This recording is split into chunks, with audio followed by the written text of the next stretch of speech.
তো গাইস দেখো Tripura question bank English grammar যে সলিউশন এটা হলো পার্ট 2, ঠিক আছে।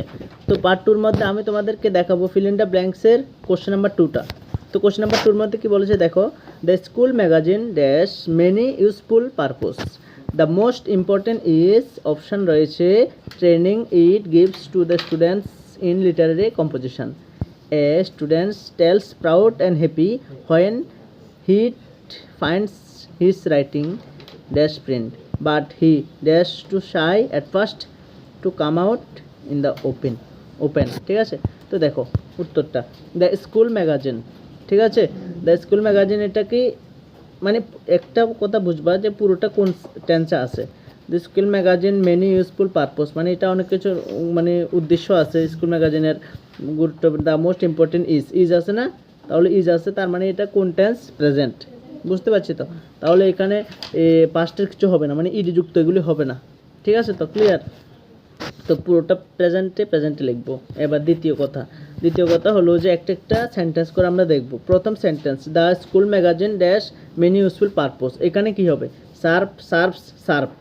তো দেখো সার্ভড যদি হয় এটা পাস্ট হয়ে যাবে, তো সার্ভটা হবে না, প্রথম কথা বাদ হয়ে যাবে, এটা পাস্টের। বাকি রয়েছে সার্ভ আর সার্ভস। যদি সাবজেক্টটাকে আমরা যদি সিঙ্গুলার ধরে নিই তাহলে সার্ভস যুক্তটা হবে, আর সাবজেক্টটা যদি প্লুরাল ধরে নিই তাহলে প্রথমটা হবে, শুধু সার্ভ হবে, ঠিক আছে। তো এখন আমাদের প্রশ্ন এটা সিঙ্গুলার সাবজেক্ট না plural subject. The school magazine, ঠিক আছে। এখানে একটার কথা বলেছে, ম্যাগাজিনসও বলে নাই কিন্তু যে প্লুরাল, জাস্ট স্কুল ম্যাগাজিন একটার কথা বলেছে না, সিঙ্গুলার না।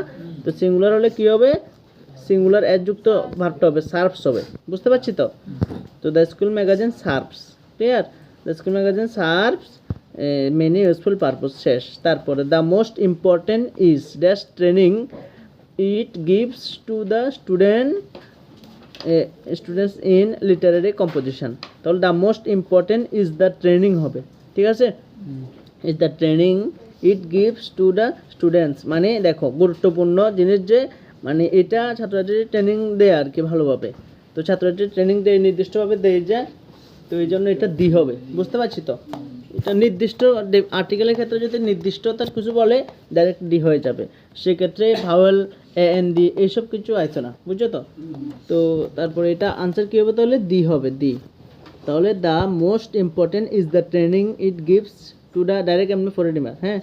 তারপরে a students feels proud and happy মানে একটা ছাত্র বা ছাত্রী আর কি গর্বিত অনুভব করে যখন হাইট ফাইন্ডস হিজ রাইটিং, যখন তার মানে লেখাগুলি কোনো প্রিন্ট মানে ছাপানো হয় আর কি, গল্প কবিতা লেখে না, তাহলে তো যদি এটা ছাপানো হয় তখন তার গর্ব অনুভব হয় আর কি। তাহলে এটার উত্তর হবে কি, মানে ছাপানো হয় আর কি। তাহলে দেখো students feel proud and happy, গর্বিত এবং মানে খুশি অনুভব করবে যখন তার ছাপাগুলি প্রিন্টের মধ্যে মানে লেখা হয় আর কি, প্রিন্টের মধ্যে রাইটিং মানে লেখা হয়, তাহলে মধ্যে ইংলিশ কি ইন, তাহলে ইন প্রিন্ট হবে, বুঝতে পারছি তো। রাইটিং ইন প্রিন্ট মানে প্রিন্টের মধ্যে, রাইটিং মানে লেখা হয়, ইন প্রিন্ট মানে প্রিন্টের মধ্যে যদি লেখা হয় তাহলে সে গর্বিত খুশি অনুভব করবে। মধ্যে যে কোনো কিছুর মধ্যে বুঝলে আমরা কোন মানে আর্টিকেল ব্যবহার করি, আর্টিকেল না প্রিপোজিশন ইন হবে, ঠিক আছে তো। এখানে অপশান তিনটা থেকে ইনটা হবে। বাট কিন্তু he dash he use to এমনি ডাইরেক্টলি এমনি পড়লে তো যে হিটা সিঙ্গুলার, তো এখানে এটা পুরোটা প্রেজেন্টে, তার মানে ওয়াজটা হবে না, আরটা হবে না, কারণ হি সিঙ্গুলার, তাহলে ইজে হবে। তাহলে he is too shy at first to come out in the open, বুঝতে পারছো তো ইজটা কেন হয়েছে। তো আরেকবার পুরোটা পড়ে দিচ্ছি, দেখো the school magazine serves many useful purpose, the most important is the training, ঠিক আছে।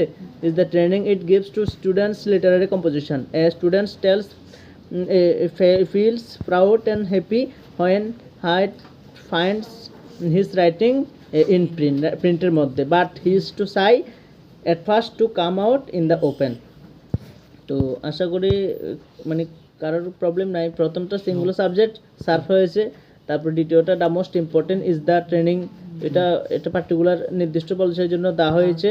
তারপরে দ্বিতীয়টা যেহেতু এটা লেখার মধ্যে মানে প্রিন্ট মানে ছাপানোর মধ্যে লেখা হয়েছে, তো এটা মধ্যে হলো ইন হবে। তো বাট কিন্তু হি সিঙ্গুলার সাবজেক্ট এই জন্য ইজ হয়েছে, he is too shy at first to come out in the open. বুঝতে পারছো তো? আশা করি ক্লিয়ার। তো আজকে পার্ট 2 ভিডিওতে আমি এটা দেখেছি, পার্ট 1টা এটা দেখেছি। তো এবার বাকিগুলো দেখাবো। ঠিক আছে, আজকের জন্য টাটা।